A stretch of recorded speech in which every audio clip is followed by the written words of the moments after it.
Halo dan selamat datang kembali. Hari ini kita akan melakukan sebuah penelusuran mendalam yang khusus nih buat Anda. Kita bakal menyelami bab 3 dari buku Evolutionary Ideas, karya Sam Tatam. Judul babnya aja udah lumayan provokatif ya, The Quick and the Dead. Mm-mm. Buku ini sendiri kan nawarin perspektif yang menarik banget soal inovasi. Jadi, inovasi itu bukan kayak wah ilham tiba-tiba gitu, tapi lebih ke proses yang bisa dipelajari dari evolusi. Betul, dari alam dan teknologi juga. Nah, fokus kita kali ini di penelusuran ini, itu alat inovasi kedua yang dianggap buku ini. Kemarin kan kita udah singgung dikit soal biomimikri ya. Iya, yang meniru alam itu. Nah, alat kedua ini soal gimana kita bisa secara cerdas mengadaptasi solusi teknis. Solusi yang sebenarnya udah terbukti berhasil berkali-kali sepanjang sejarah. Kita akan bongkar sebuah metode, namanya TRIZ. Mungkin agak asing ya? Mungkin buat sebagian pendengar ya, tapi ini powerful banget. Iya kan? Jadi, misi kita bareng Anda hari ini itu memahami gimana caranya inovasi bisa lebih cepat, lebih efektif, mungkin juga risikonya lebih kecil. Caranya, ya belajar ngenalin pola solusi yang udah ada, terus fokus mecahin kontradiksi inti dalam masalah teknis. Intinya nggak usah nemuin roda lagi setiap saat gitu ya. Tepat. Oke deh, yuk mari kita mulai bedah bareng-bareng. Anda mungkin ingat ya di pembahasan sebelumnya kita sempat nyebut soal biomimikri. Alam jadi inspirasi. Contoh paling terkenalnya itu kereta peluru Shinkansen seri 500 di Jepang. Oh iya, yang moncongnya kayak burung itu. Betul, kayak paruh burung pekakak udang.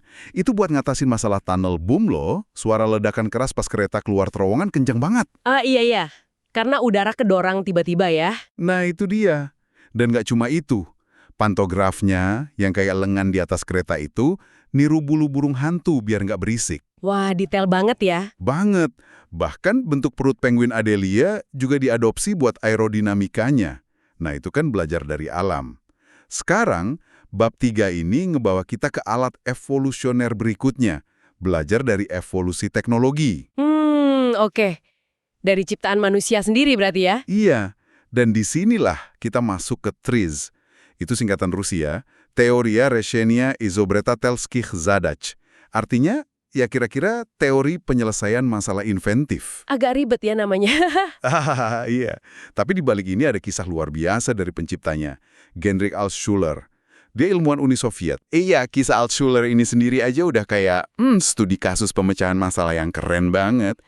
Dia itu ngembangin TRIZ bukan di lab nyaman loh, tapi pas di penjara. Serius? Di penjara? Iya, di camp kerja paksa Gulag, zaman Stalin. Nah, di sana dia dapat tugas aneh, nganalisis ribuan, mungkin puluhan ribu paten penemuan. Wow, banyak banget. Terus? Nah, yang menarik di sini, itu temuan fundamentalnya dari analisis gede-gedean itu, Altshuler sadar, di balik semua penemuan teknologi yang kelihatannya macam-macam banget, sebenarnya banyak solusi yang intinya tuh sama, muncul lagi, muncul lagi. Oh gitu. Iya, buat ngatasin masalah teknis yang mirip, cuma mungkin konteks industrinya beda, atau waktunya beda, skalanya beda. Ada cerita pribadi dia juga yang sering dikutip. Gimana tuh ceritanya? Pas diinterogasi terus-terusan nggak boleh tidur, dia kan bingung gimana caranya istirahat tapi nggak ketahuan ngelanggar perintah. Kontradiksinya jelas kan, mata kudu kelihatan melek, tapi badan butuh tidur. Waduh, susah itu. Terus gimana? Solusinya, dia ambil kertas rokok, digambarin pupil mata, terus ditempel di kelopak matanya yang nutup. Penjaganya ngira dia melek padahal dia curi-curi istirahat. Hahaha, cerdik banget. Nah, ini emang cerita kecil, tapi nangkep esensi trikais. Identifikasi dan secara cerdas atasi kontradiksi. Itu contoh yang wah, cerdik dan manusiawi banget ya. Dan dari pengalaman analisis paten dan pemikiran kayak gitu, Altshuler ngerumusin TRIZ. Buku ini nih, nunjukin 3 pilar utama dari TRIZ yang perlu kita pahami bareng Anda. Pertama, ini gagasan yang lumayan bikin lega.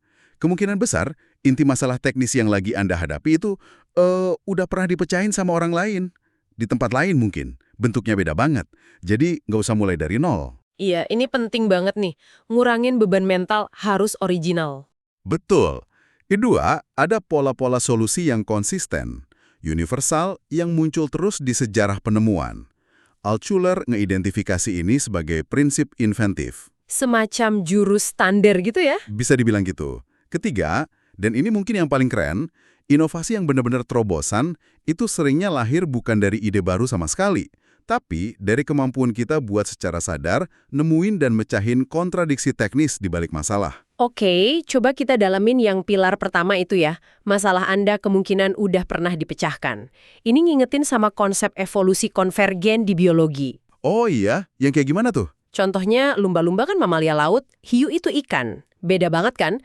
Tapi dua-duanya punya bentuk badan torpedo sama sirip punggung mirip. Kenapa? Ya karena mereka ngadepin tekanan evolusi yang sama di laut. Butuh gerak cepat dan stabil di air. Ah, oke. Jadi lingkungannya maksa mereka nemuin solusi mirip ya? Nah, persis. Altshuler nemuin fenomena serupa di dunia teknologi. Dia lihat ada strategi rekayasa tertentu yang muncul lagi dan lagi di macam-macam industri, dari pesawat sampai alat dapur. Contohnya gimana tuh kendala teknisnya? Misalnya, gimana cara bikin sesuatu lebih kuat tapi nggak nambah berat? Atau gimana gabungin dua fungsi jadi satu alat? Nah, dari ribuan paten itu, Altshuler berhasil nyaring dan bikin klasifikasi. Ada sekitar 40 prinsip inventif universal. 40? Banyak juga ya? Iya, ini kayak katalog solusi cerdas yang udah kebukti ampuh lah. Menarik banget analogi evolusi konvergen itu. Ini benar-benar ngubah cara pandang ya, dari gimana bikin solusi unik, jadi di mana solusi kayak gini udah pernah ada. Dan ini nyambung ke pilar kedua, pola solusi konsisten atau prinsip inventif tadi. Buku ini ngasih beberapa contoh bagus nih, biar kebayang sama Anda. Coba kita lihat ya. Ada prinsip nomor 11, beforehand cushioning. Bantalan pencegahan. Idenya, siapin tindakan pencegahan buat ngadepin sesuatu yang mungkin terjadi, yang mendadak atau berisiko. Kayak ban di sirkuit F1 itu ya, atau jaket pelampung di pesawat. Tepat, udah disiapin duluan just in case. Terus, ada prinsip nomor 1, segmentation, segmentasi. Ini nyaranin buat mencah objek atau sistem jadi bagian-bagian independen, atau dibikin gampang dibongkar pasang. Oh, kayak furnitur modular gitu ya, atau tirai jendela. Iya, benar banget. Contohnya banyak di sekitar kita. Lalu ada prinsip nomor 13, do it in reverse. Lakukan secara terbalik. Ini nantang kita buat mikir kebalikannya. Yang biasa gerak, jadi diam. Yang diam jadi gerak. Atau prosesnya dibalik. Gimana tuh contohnya? Contoh di buku ini unik. Kolam latihan renang statis. Jadi perenangnya diam aja di tempat, tapi airnya dibikin ngalir kenceng ngelewatin dia. Wah, jadi yang gerak airnya, bukan perenangnya. Oke. Iya kan? Satu lagi yang visual banget. Prinsip nomor 7, nested doll. Boneka bersarang. Kayak boneka Matryoshka Rusia itu loh. Idenya nempatin satu objek di dalam objek, atau bikin satu objek bisa masuk ke rongga objek lain. Ini banyak banget pasti contohnya. Banyak. Kuas cat kuku yang nyatu sama tutup botolnya, Kinder Surprise, gelas ukur atau mangkok yang bisa ditumpuk rapi, lensa kamera atau teleskop yang bisa panjang pendek, meteran, Anda bisa nunggu 100 tahun buat dapat ilham atau pakai prinsip ini dan mecahin masalah 15 menit aja. Nah, disinilah jadi sangat menarik. Kayak biomimikri buka mata kita ke solusi alam, TRIS ini kayak buka perpustakaan, isinya kebijaksanaan ribuan insinyur sebelumnya.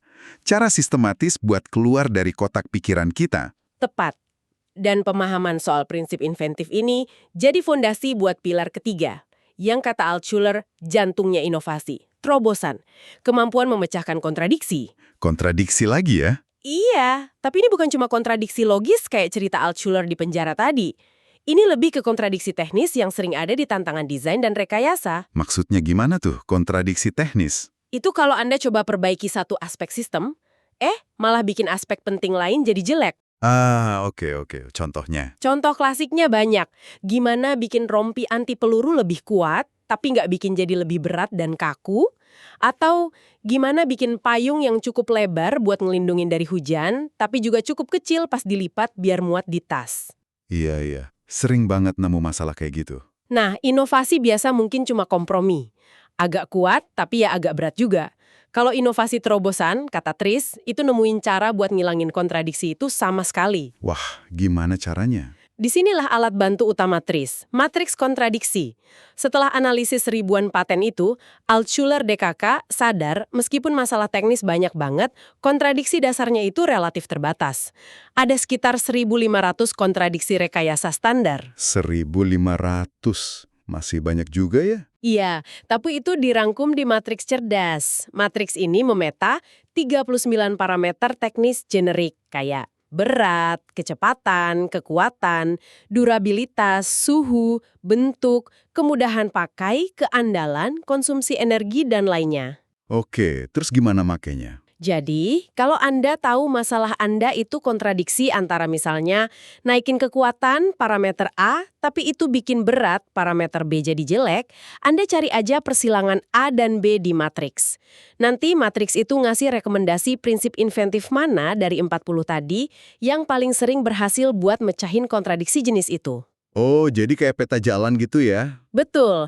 Misalnya, prinsip nested doll nomor 7 tadi sering direkomendasiin buat ngatasin kontradiksi kayak mau nambah jumlah tanpa nambah volume, gitu. Wah, itu penjelasan yang ngebantu banget logikanya.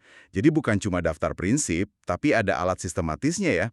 Biar lebih kebayang sama Anda, coba kita lihat contoh nyata di buku ini. Pengembangan stent jantung. Ah iya, stent, cincin kecil buat jaga arteri biar nggak nyempit itu kan? Betul, teknologi penyelamat nyawa ini. Tapi ada masalah. Stent logam permanen ini ternyata bisa micu reaksi tubuh. Jaringan baru tumbuh di dalamnya, atau malah bikin gumpalan darah. Oh, jadi bisa nyempit lagi dong? Iya, namanya restenosis. Pasien bisa perlu pasang stent lagi atau bahkan operasi bypass. Ini masalah gede, apalagi katanya di AS saja serangan jantung tiap 40 detik. Seram juga ya? Nah, kontradiksi teknisnya di sini menurut buku ini. Gimana ningkatin keandalan jangka panjang stent biar nggak bikin masalah baru tanpa ngurangin kemudahan operasinya? Maksudnya nggak perlu operasi kedua buat ngangkat atau ganti. Oke. Pengen awet tapi nggak mau repot operasi lagi gitu ya? Nah, kalau kita mikir pakai kacamata tris, kita cari cara biar dapat dua-duanya. Andal jangka panjang tanpa perlu operasi lagi. Salah satu solusi yang berkembang yang sejalan banget sama pola pikir tris ini adalah stent bioabsorbable. Bioabsorbable, yang bisa larut gitu. Tepat, kayak benang jahit operasi yang bisa larut. Jadi stent ini kerja nopang arteri beberapa bulan atau tahun, terus pelan-pelan larut di serap tubuh. Bahannya dari polimer kayak poly-L-lactic acid. Wah, keren banget idenya. Keren kan? Solusi ini secara fundamental mecahin kontradiksi tadi. Stentnya andal di awal, dan karena akhirnya hilang, nggak perlu operasi angkat. Risiko masalah jangka panjang dari benda asing permanen juga hilang. Itu contoh yang kuat banget ya, gimana fokus mecahin kontradiksi bisa dorong inovasi medis yang signifikan. Dan ini balik lagi ke benang merah buku Evolutionary Ideas ini. TRIS itu sama kayak biomimikri. Intinya soal adaptasi yang disengaja.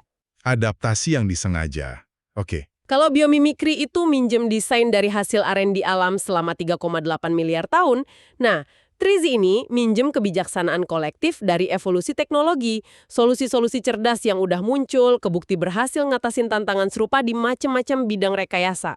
Manfaatnya apa nih buat kita? Jelas banget buat siapa aja yang kerja di pengembangan produk atau solusi teknis.